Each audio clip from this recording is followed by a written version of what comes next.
Assalamualaikum warahmatullahi wabarakatuh teman-teman semua. Selamat datang di podcast saya kali ini dengan saya Aulia Sifa. Gimana kabarnya hari ini? Semoga kita semua selalu dalam lindungan Allah ya, dan selalu diberikan kesabaran ekstra buat jadi orang tua atau calon orang tua yang bijak ya. Hari ini aku pengen ngajak teman-teman ngobrol santai soal fenomena yang gak asing atau mungkin sering kita alami sendiri di rumah, yaitu kenapa sih orang tua dan anak itu sering banget salah paham, padahal kan tinggalnya di satu atap, makan di meja yang sama juga, tapi kok rasanya jaraknya kayak jauh banget ya. Nah, kita telaah satu persatu. Poin pertama yang sering aku perhatiin itu sering kali ada gap komunikasi yang lebar.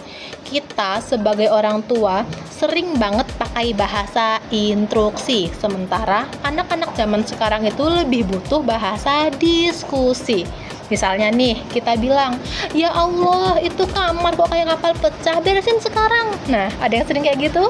Nah, kita niatnya pengen ngajarin disiplin dan bersih, tapi di telinga anak itu kedengarannya kayak serangan atau perintah.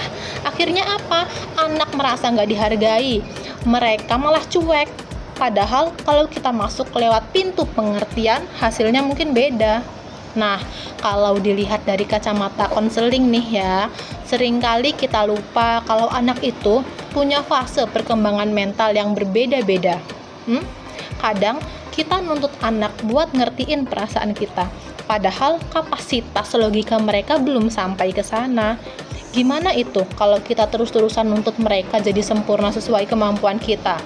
Misalnya, kita pengen anak kita jadi A, tapi potensi mereka di B. Akhirnya muncul deh salah paham yang berujung pada luka batin atau inner child.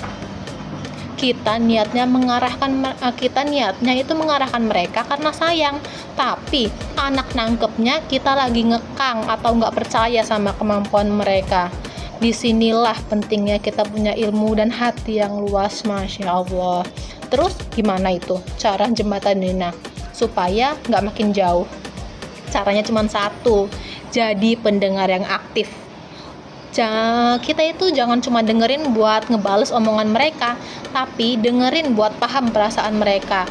Misalnya kita boleh nih coba tanya ke anak, boleh tahu nggak apa yang kakak rasain sekarang gitu.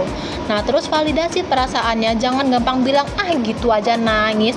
Validasi itu penting banget biar anak ngerasa aman cerita sama kita.